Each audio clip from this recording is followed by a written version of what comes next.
네, 반갑습니다. 이번 시간에는 여기 마이너 파트 전반적으로 한번 읽어보면서 마무리해 보도록 하겠습니다.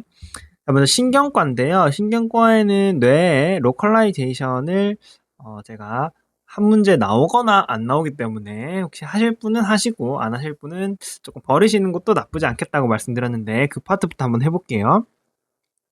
일단 내측 정디함은 안테리어 CA, ACA 영역이죠. 그다음에 이렇게 뭐 다리 근력 저하나 감각 저하가 당연히 발생할 수 있고요. 그다음 핵심은 성격 및 행동 변화와 요실금이라고 하면 우리가 내측 전두엽이겠구나 생각합니다. 그다음에 외측 두정엽 같은 경우에는 이제 MCA죠. 물론 두정엽뿐 아니라 외측 전두엽도 포함입니다. 그래서 뭐 이렇게 뭐 근력 감각 저하 뭐 그럴 수 있고요. 그다음에 브로카 실어증이나 베르니케 실어증에 대해서 조금 알고 계셔야 되겠다. 브로카 같은 경우에는 말하는 게 어렵지만 이해는 할 수 있다. 베르니케는 이해는 말은 막 하지만 뭐 문맥상 맞지 않거나 언어의 이해가 잘 안 된다라고 보시면 되겠고요. 그다음에 이제 좌측 두정엽 손상 시에는 게르스트만 신드롬이 발생하고 우측 두정엽 손상 시에는 좌측 편측무시가 발생한다라고 보시면 되겠습니다. 만약에 이게 헷갈려서 기억이 잘 안 나실 수 있잖아요. 기억이 안 나시면 이제 그림 그릴 때 보통 이쪽에 몰려 있는 그림을 많이 보셨을 거예요. 헤미 니글렉트로 이쪽을 안 그리고 그래서 뭐야 우측만 인지하네. 그 말은 좌측을 무시하네. 좌측을 무시한다는 말은 우측에 이상이 발생했구나. 우측 두정엽 손상 시 헤미 니글렉트구나라고 생각하시면 되겠고요. 보통 우리는 좌뇌가 메인이기 때문에 열성 방구 손상 시 헤미 니글렉트구나 이런 식으로 역으로 올라가면서 조금 생각을 해보시는 것도 나쁘지 않을 것 같다. 그렇게 보시면 되겠고요. 그다음에 이제 손해 같은 경우는 운동 협응 저하죠. 그래서 보행 실조나 사지 실조 뭐 이런 것들이 나타날 수 있고요. 안진이나. 자, 그다음엔 이제 그거죠. 이거 뭐라죠? 브레인스템으로 넘어갑니다. 자, 폰즈 같은 경우에는 여기 이제 교차 징후 상하지 반대측 상하지와 같은 쪽 얼굴의 안면바비가 동시에 나타나는 교차 징후를 보일 수 있고요. 그 다음에 요거죠. 눈으로 가는 교감신경이 손상될 수 있다. 그러면서 동공이 작아지고 눈꺼풀이 처지고 같은 쪽 얼굴에 땀이 나지 않는 언어 신드롬이 발생할 수 있겠다. 그 다음에 요 동공이 작아지는 게 극심하게 발생하면은 교감신경이 거의 소실되면은 핀포인트 퓨필을 보일 수 있겠다. 그래서 PPPP라고 부르죠. 그래서 폰즈, 핀포인트 퓨필 이렇게. 그 다음에 외측 습내 같은 경우에는 여기 우리가 버테블러 아테리를 조금 기억해 주시는 게 좋겠다. 버테블러 아테리가 손상되면은 왈렌버그 신드롬, 굉장히 유명한 왈렌버그 신드롬이 나타나면서 감각신경이 손상돼서 동측 얼굴 및 반대측 몸의 통각 및 온각 저하, 요게 이제 주로 나오죠. 특히 이제 반대측 몸의 통각 및 온각 저하가 특징이다라고 보시면 되겠고요. 물론 연하곤란과 쉰 목소리도 발생할 수 있고, 그 다음에 교감신경이 손상되면은 언어 신드롬도 나타날 수 있겠다라고 보시면 되겠습니다.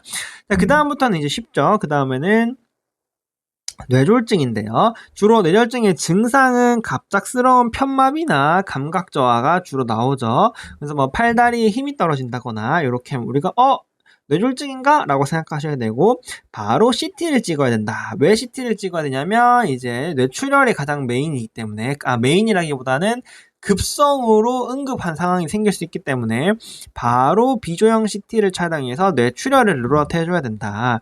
뇌출혈은 이제 고혈압이 가장 중요한데 그 다음에 이거는 CT에서 확인할 수 있고 항고혈압제로 수축혈압을 140 이하로 유지시켜줘야겠다.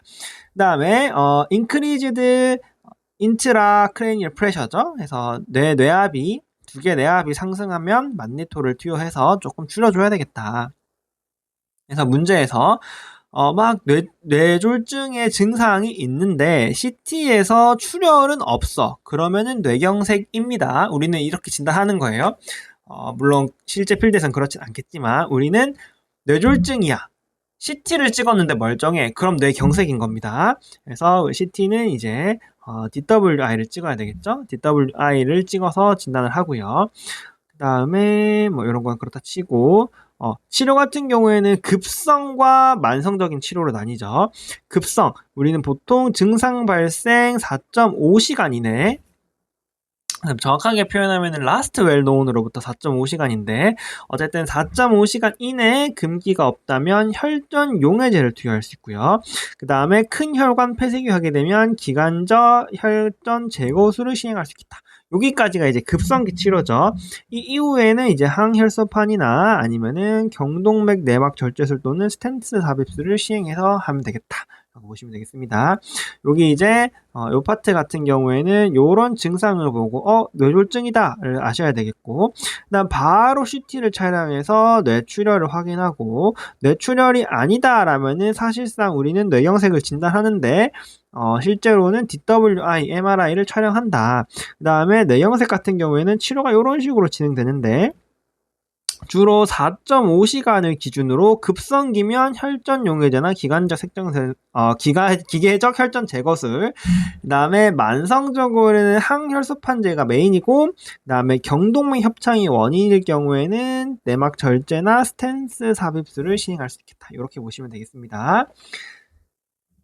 자, 그 다음에 지주막하 출혈 같은 경우에는 벼락이 치는 듯한 갑작스럽고 극심한 두통을 보이면서 CT에서 별 모양의 고음령을 보이면 진행할 수 있습니다. 치료는 코일 색전술이나 클립스를 시행하는데 치료가 시험에 나온 적은 단 한 번도 없습니다. 자, 그 다음에 이제 두통 친구들 4개네요. 편두통 같은 경우에는 박동성 두통이 보이고, 그 다음에 스트레스나 밝은 빛, 그리고 큰 소리 등의 자극에 대해서 악화될 수 있죠. 오심이나 구토가 동반될 수 있고요. 시각 전조가 나타날 수 있겠다. 치료 같은 경우에는 이제 급성기에 트립탄이나 엔세이드 같은 증상 완화제를 투여하고요.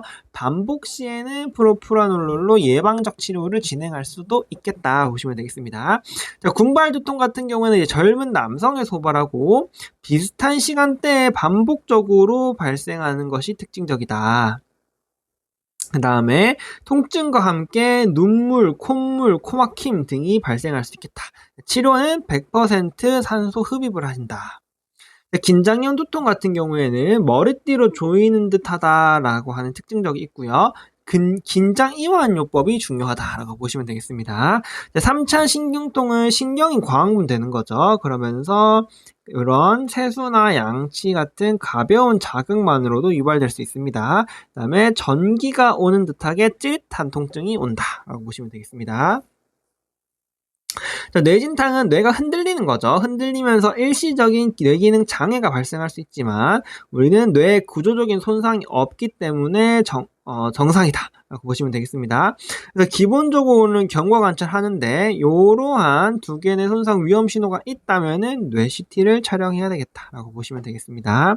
그래서 뇌 CT에서 두 개의 뇌출혈이 있으면은 이런 거죠. 그래서 볼록렌즈 모양이면 경막 외출혈, 초승달 모양이면 경막 하출혈이다 라고 보시면 되겠고요. 치료는 응급으로 머리뼈 절개술을 시행하면 되겠다. 물론 이제 보통은 배액이나 이런 걸로 진행하고 좀 중증의 증상이 있을 때만 머리뼈 절개술을 시행하지만 정답으로는 이때까지 항상 머리뼈 절개술이 시험 문제로 나왔습니다. 자, 의식장애 같은 경우는 3개가 있죠. 감금증후군, 식물상태, 뇌사가 있는데요. 감금증후군은 의식은 명료한데 폰스가 건들리면서 크로스 링키지가 망가진 거죠. 그러면서 사지를 움직일 수 없지만 의식은 멀쩡해서 의사소통이 가능하다라는 말이 나오면 감금증후군입니다. 자, 의식과 의사소통이 같다. 그러면 식물 상태인 겁니다. 하지만 뇌관이 살아있기 때문에 자발호흡과 반사가 유지되는 거죠. 뇌사는 이제 30분 이상의 평탄파가 지속되면서 자발호흡과 모든 뇌관 반사에 소실이 일어나면 우리가 뇌사다라고 판단합니다. 자, 그 다음에 신경근육계 구조질환이네요. 요거 이제 한번 보시면 되고요. 질환은 크게 다발성 경화증과 근위축성 축삭 경화증이 있고, 요게 이제 어퍼, 그다음에 어퍼랑 로어 모두 침삭하는 거고 시험 문제에는 사실상 요거 이제 2개가 나오죠. 자, 먼저 다발성 경화증부터 보시면은 중추신경계의 마이엘린을 하면서 어퍼 모터 뉴런 병번이므로 어터 모터 뉴런의 지유가 나타날 수 있고요. 그다음에 다발성 경화증 같은 경우에는 여러 군데의 경화가 일어났다가 완화했다가 일어났다가 하기 때문에 다양한 신기학적 증상이 재발과 호전을 반복하는 특징이 있다라고 보시면 되겠습니다.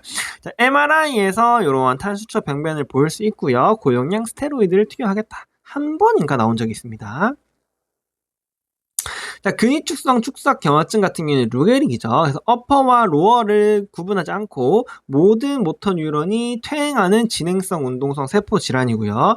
여기 보시면은 여기 어퍼 모터 뉴런과 로어 모터 뉴런이 함께 나타나는 것이 특징이다.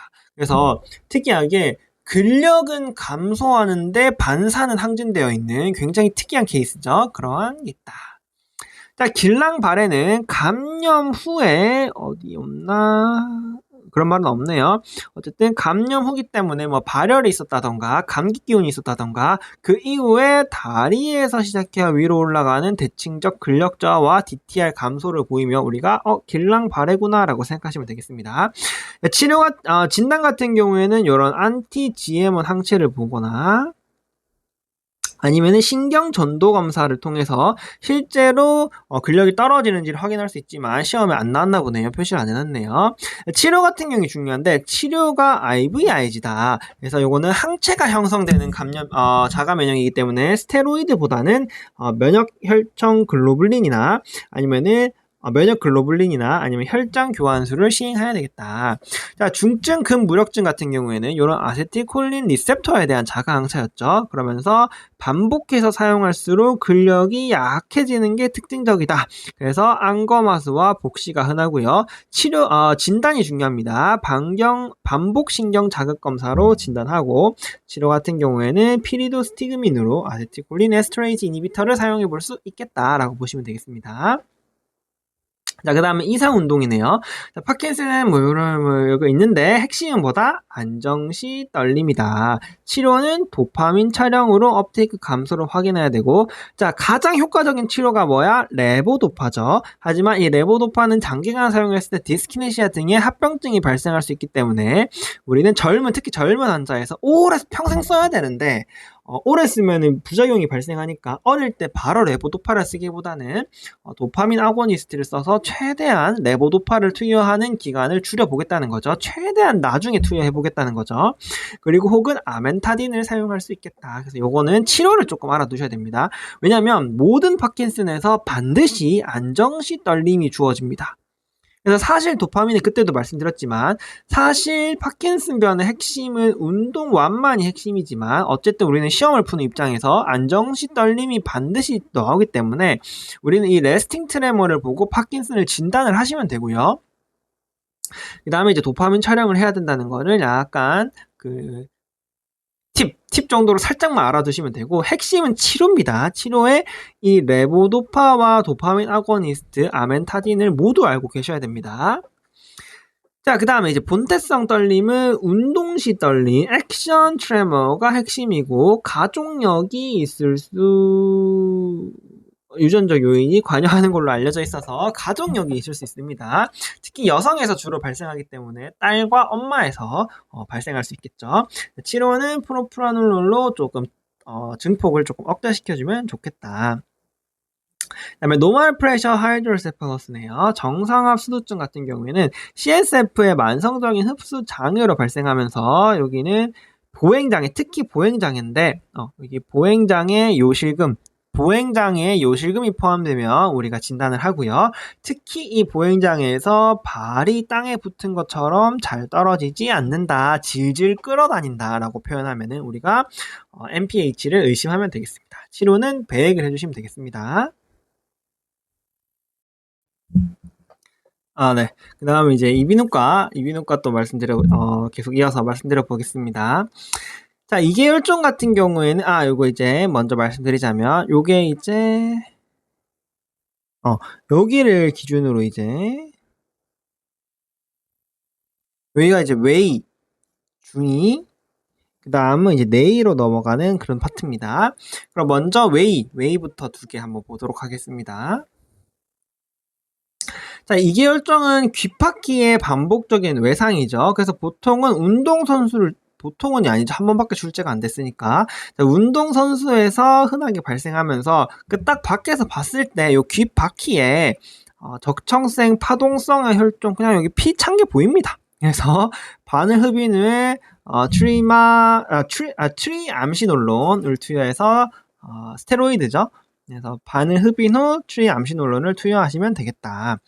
자, 웨이도형 같은 경우에는 귓바퀴를 당기거나 이주를 누르면 통증이 악화되는 게 특징이죠. 그래서 요게 보이면 웨이도염이구나 라고 생각하시면 되겠고요. 2가지죠. 국소와 범발성 있는데, 국소 같은 경우에는 밖에서 건드려서 상처가 나서 그 상처로 S 아우레우스가 침투한 그러한 피부 상재균 감염이다 보시면 되겠고, 범발성 웨이돔령은 수영이나 습한 환경에서 손상된 피부에 녹농균이 감염되어서 발생하는 거겠다 보시면 되겠습니다. 자, 고막천공은 밖에서 딱 봤을 때부터 우리가 이제 그걸 보죠. 이경을 딱 봤을 때 구멍이 뚫린 게 보입니다. 그러면서 그런 말이 없네요.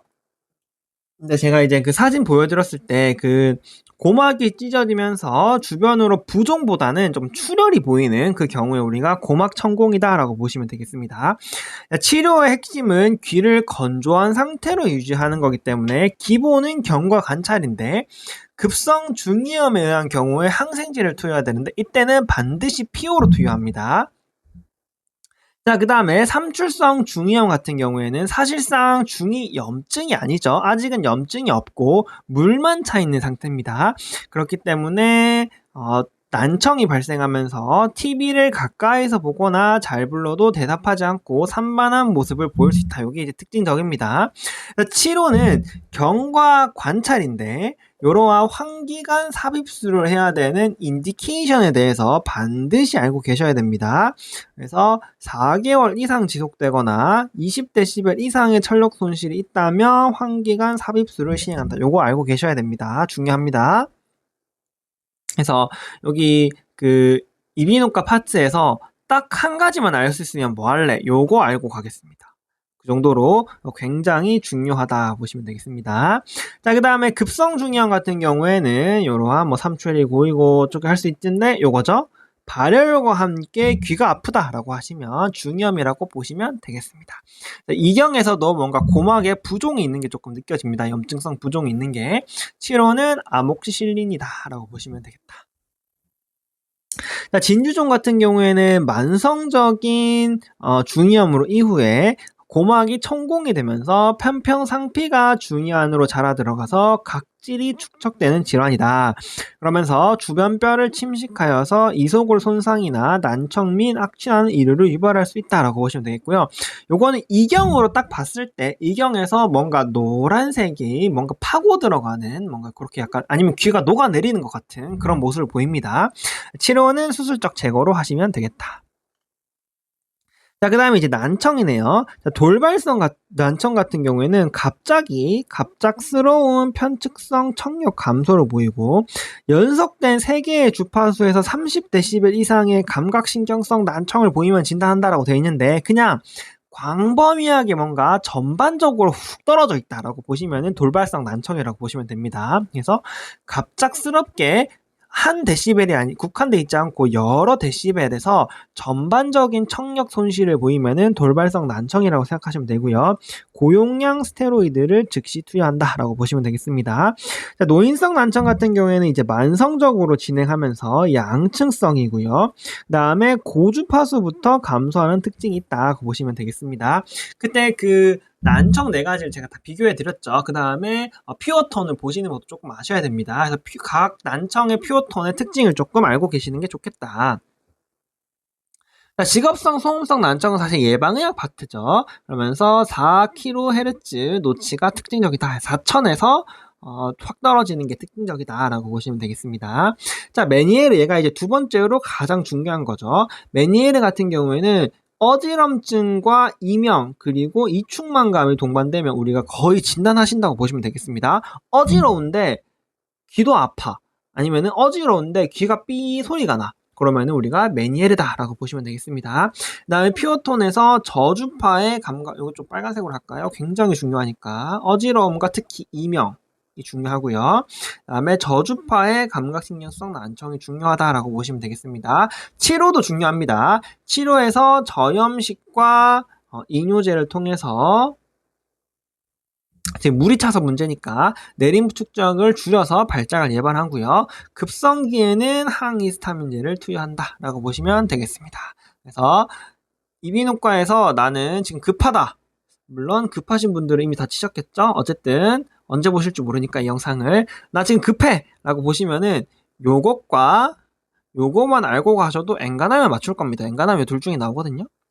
자, 그 다음에 양성 돌발성 체인현은 이제 돌이 바뀌었다가 돌아가면서 문제죠. 그래서 30초 이내에 짧은 어지러움이다. 그래서 어지러움이 막 훅 왔다가 또 좀 괜찮아졌어요 라고 생각하시면은 양성 돌발성 체위 현운이다 라고 생각하시면 되겠습니다. 그래서 대부분 후방골이간 병변이기 때문에 딕살파이크 검사를 또 하시면 되고요. 치료는 이석을 정복한다 라고 보시면 되겠습니다.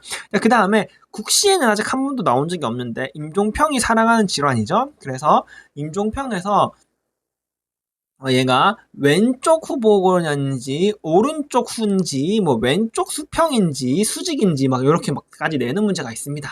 하여튼 임종평 특이죠. 그래서 그런 경우에는 찍으시면 돼요. 임종평 하나 맞춰봐서 뭐 하실래요? 그래서 임종평 찍으시면 되는데 대부분이 후방고리관이기 때문에 후방고리관으로 찍으시면 되고요. 그리고 병변 방향의 회전성 안진을 찍으시면 됩니다. 그래서 왼쪽으로 안진이 있다. 그러면은 왼쪽 후방고리관이라고 생각하시면 됩니다. 그래서 자세한 기전은 여기 밑에 적어놨는데 그 다음에 여기 이비인후과 파트에도 간단하게 설명을 해놨습니다. 원하시면 보는데 귀찮으시겠죠? 그냥 혹시나 어떤 BPPB야라고 물으면은 병변 방향에 그러니까 안진 방향이죠. 안진 방향으로 후방고리관으로 찍으시면 됩니다. 어쨌든 그렇다라고 보시면 되고요. 자, 전전신경염 같은 경우에는 여기 이제 수시간에서 수일간 지속되는 어지럼증이다라고 보시면 되겠습니다. 차이는 수십 초 이내로 끝나면은 우리가 BPPB를 생각하면 되고요. 수시간에서 수일 지속되면은 전정신경염이다라고 생각하시면 되겠습니다. 자, 그 다음에 안과네요. 안과는 이제 여기 이제 감염성 질환과 그다음에 녹내장, 백내장, 그 다음에 망막 관련 질환이라고 있습니다. 그래서 하나씩 말씀드릴게요. 자, 세균 결막염 아직 나온 적은 없는데 세균이니까 화농성 분비물이 특징적이다. 그 다음에 유행성 각결막염 같은 경우에는 이제 아데노바이러스에 의한 거고요. 눈물, 충혈, 눈부심이 발생한다라고 보시면 되겠습니다. 그 다음에 알레르기 결막염이 이제 시험에 가장 많이 나오죠. 빨간색으로 조금 해볼까요? 심한 가려움이 있으면 우리는 알레르기 결막염이라고 생각하시면 되겠고요. 그 다음에 종류도 봐야 되죠. 일단 치료부터 볼까요? 치료는 알레르기에는 화피하고 항히스타민제를 투여하면 되겠다. 알레르기니까요. 자, 그 다음에 DDX를 좀 하실 수 있어야 됐죠. 거대 유두를 보이고 봄여름의 후보라면 봅철 각결막염, 콘택트 렌즈 등의 반복적인 물리적 자극이 있으면 거대 유두 결막염, 거대 유두가 없고 꽃가루 등의 계절성 알레르기에 의해 발생하면 계절성 알레르기 결막염이다. 해서 이거 조금 중요합니다. 아시면 좋겠고요. 자, 각막궤양 같은 경우에는 굉장히 특이적으로 눈에 딱 보입니다. 청록색 삼출물이면 세균 각막궤양이고요. 그 다음에 여기 나뭇가지 모양의 살피 열선을 보이면 단 헐페스 각막궤양이다 보시면 되겠고 당연히 아시클로버를 투여하셔야겠죠. 자, 그 다음에 녹내장 같은 경우에는 이제 개방각 녹내장과 폐쇄각 녹내장이 있는데 기본적으로는 안압이 상승하기 때문에 발생하기 때문에 안압이 21mm Hg를 초과하면 의심을 합니다. 하지만 안압이 정상이라도 CD 레이쇼가 0.6 이상으로 증가하는 시신경 유도 항물이 있으면은 정상 안압 녹내장으로 진단을 하시면 되겠다. 프로스타글란딘을 투여해서 방수 배출을 증가시키는데 얘가 급성으로 앞방각이 완전 폐쇄가 일어나면 아니죠. 압박각이 폐쇄되면서 방수 유출로의 완전 폐쇄가 일어나며 갑작스러운 안압 상승으로 인해서 통증이나 두통, 구토, 시력 저하가 발생할 수 있고요. 그 다음에 이러한 동공의 중등도 산대와 빛 반사 감소가 벌어질 수 있다. 그래서 20% 만리토를 투여하는 게 중요하겠다라고 보시면 되겠습니다. 자, 백내장 같은 경우에는 이러한 보통은 퇴행성 변화로 수정체에 없나? 여기 있다. 세극득 검사에서 수정체 혼탁을 확인하시면 보여줍니다, 수정체가. 그래서 뿌옇게 돼 있어. 그러면 백내장이다 라고 생각하시면 되겠고요. 그 다음에 초음파 유화술 및 인공수정체 삽입술을 시행하시면 되겠다. 그 다음에 이제 망막 파트인데요. 망막 파트는 제가 말씀드렸다시피 시험에 잘 나오는 파트는 아닙니다. 그래서 핵심만 조금 보자면은 나이 관련 황반병성에는 드루젠이 침착되면서 안저검사에서 황반 부위에 노란색 드루젠이 관찰되면 우리가 진단합니다. 그 다음에 OCT에서도 그렇게 뽀글뽀글뽀글한 거, 울퉁불퉁한 거 제가 보여드렸죠. 그 다음에 주기적인 안과 추적이 필요하겠다라고 보시면 되겠습니다.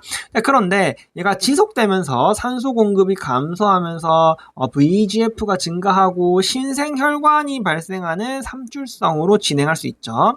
이렇게 되면은 중심 시력이 급격히 저하될 수 있기 때문에 안티 VEGF를 유리내로 주사를 해야 되겠다. 차이가 있습니다. 그래서 여기 건성일 때는 추적 관찰, 습성일 때는 안티 VEGF가 필요하다. 이렇게 보시면 되겠습니다.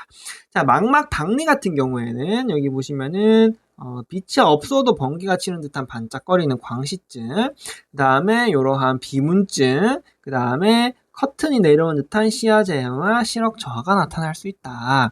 그래서 열공을 확인해서 진단하고 이렇게 하면 되겠다.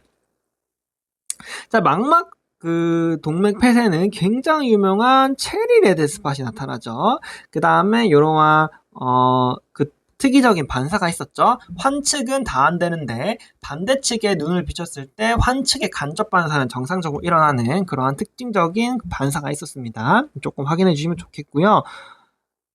하지 마세요. 안 나옵니다. 자, 그 다음에, 당뇨 망막 병증이 있습니다. 당뇨로 인해서, 여기 보면 미세 동맥류나, 면화반이 생길 수 있고요.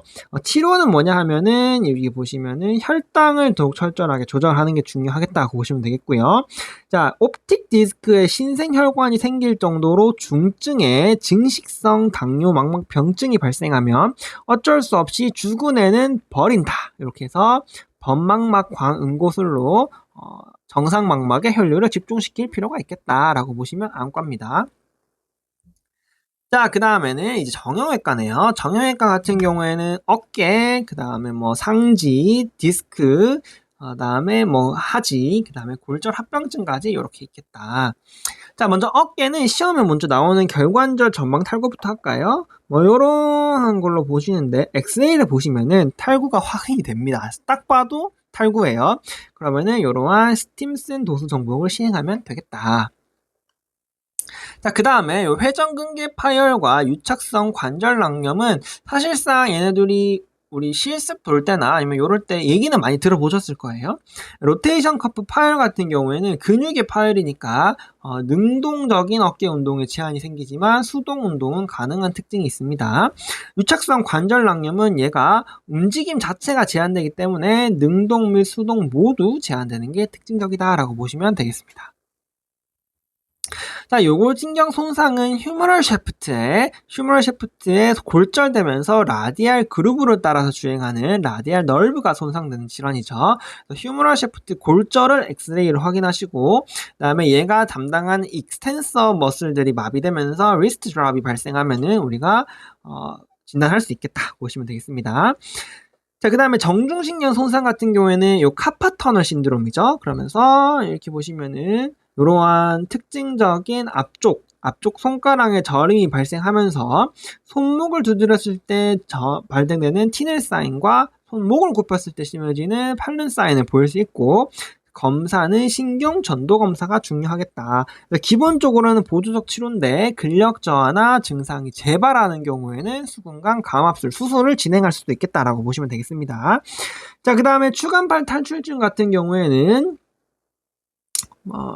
이렇게 하는데 우리가 실제로 문제 풀 때는 MRI에서 탈출될 추간판을 확인해서 진단을 하죠. 그다음에 기본적으로는 휴식 및 엔세이드로 통증을 완화하는데 마미증후군이니까 예를 들어서 뭐 배뇨기, 사타구니 쪽에 감각이 저하된다거나 아니면은 근력이 계속 진행으로 저하된다면은 수술적 감압이 필요할 수 있겠다.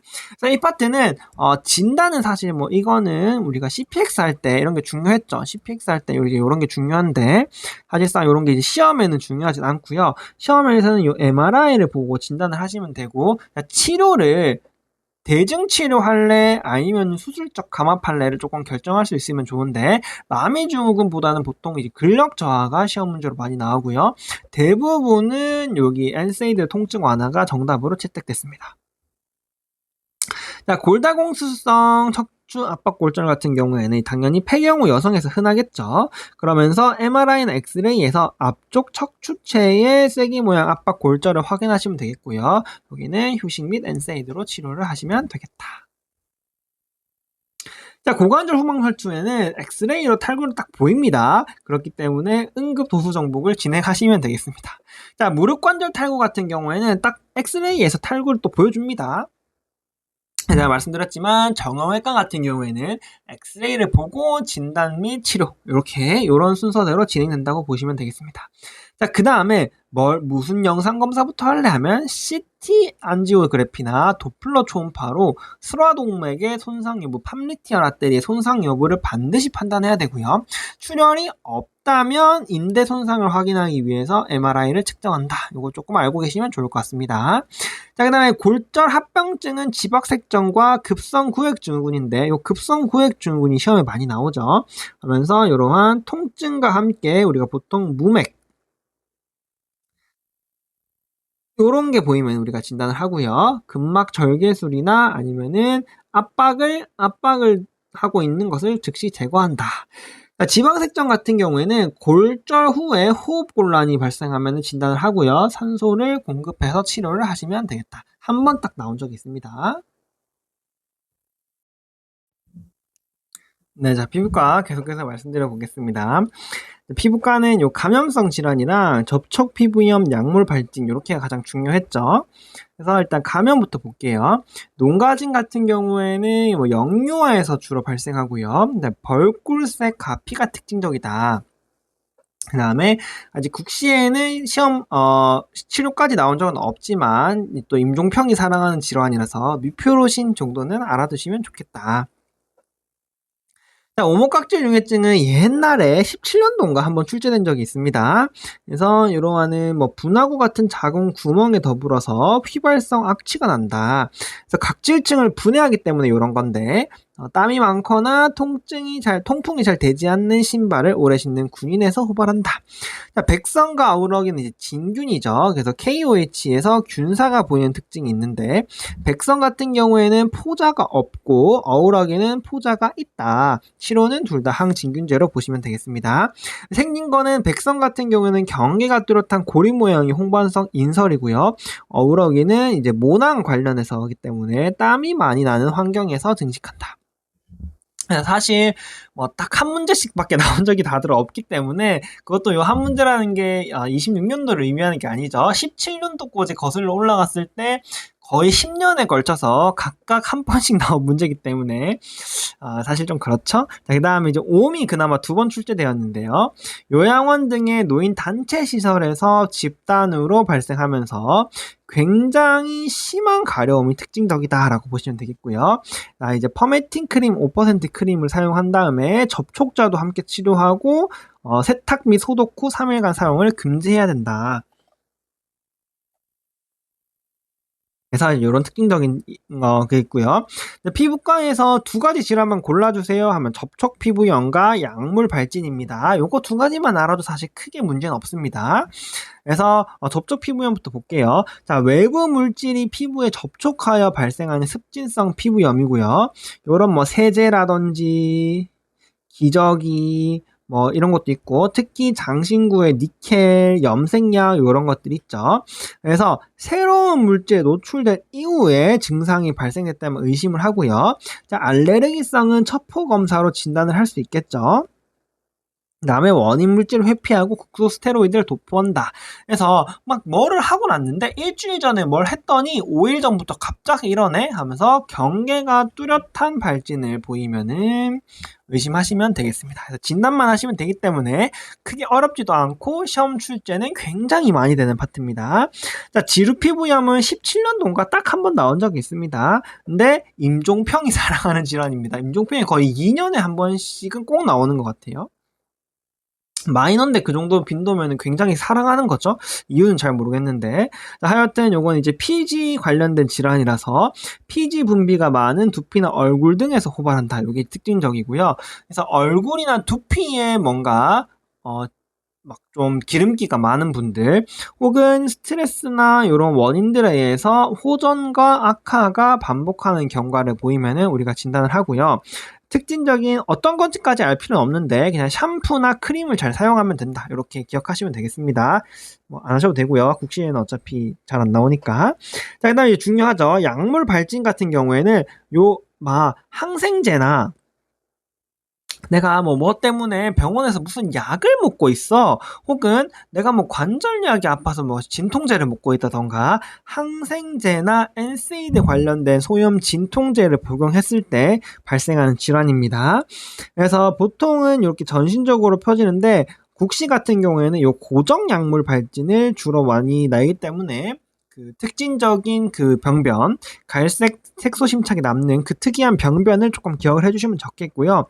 약물 복용력을 확인하는 게 가장 중요하고 원인 약물을 즉시 중단한다. 그래서 뭐 필요하다면은 셀레콕십 등의 대체 약물을 사용할 수 있고 그 약물을 반드시 사용해야 되면은 항히스타민제로 증상을 완화하여 사용할 수도 있겠다. 보통은 진단으로 문제가 나옵니다. 그다음에 이제 마지막 홍반인데 가끔씩 하나씩 나오는데요. 얘는 홍반의 특이적인 모습을 조금 기억해 주시면 좋겠습니다. 타겟 모양의 홍반이면은 어딨죠? 다용 홍반이고요. 그다음에 정강이 앞쪽이면 결절 홍반, 종아리 뒤쪽이면 경화 홍반입니다. 그래서 요거를 조금 기억해 주시면 좋겠다. 하지만 가장 중요한 건 요거 두 개다라고 보시면 되겠습니다. 자, 마지막으로 중독과 금단이네요. 자, 유기인계는 동공 축소와 더불어서 분비물 증가를 보이면 우리가 진단하고요. 치료로 아트로핀이 중요하다. 그다음에 팔리독심은 중요한데 시험에 나온 적은 없습니다. 자, 아편유사제 같은 경우에는 얘는 미주신경에 대한 감소가 일어나면서 동공 축소와 섬액은 일어나지만 분비물 그런 건 없다. 그래서 진통제 복용력이 있는 걸 확인하고 날록손을 투여하시면 되겠습니다. 그 다음에 금단 증상 같은 경우에는 이러한 교감신경의 보상적인 증가가 확 튀어나오면서 동공산대와 빈맥과 함께 자율신경계 강황분으로 눈물 콧물 하품. 요거면은 우리가 이거 금단인데 산대야? 그러면 아편이구나 라고 생각하시면 되겠습니다. 클로니딘을 투여하면 되겠다. 그래서 의식의 흐름은 보통 이렇게 됩니다. 중독인지 인톡시케이션인지 금단인지를 확인하시고요. 중독인데 동공이 축동이야. 그러면은 분비물을 보겠죠? 분비물이 있으면 농약이고요. 분비물이 없으면 아편이구나 이렇게 생각하시면 되겠습니다. 자, 그 다음에 중독인데 동공이 산동이야. 그러면은 이제 각성제입니다. 맥스암페타민율이죠. 자, 금단은 아편과 각성만 있잖아요. 그래서 금단인데 축동이면 반대로 이제 축동은 없죠. 죄송합니다. 금단은 이제 동공이 산대만 있죠. 산동이면은 그때 아편이다 이렇게 생각하시면 되겠습니다. 자, 그래 각성제 같은 경우에는 이렇게 동공산대를 볼 수 있다.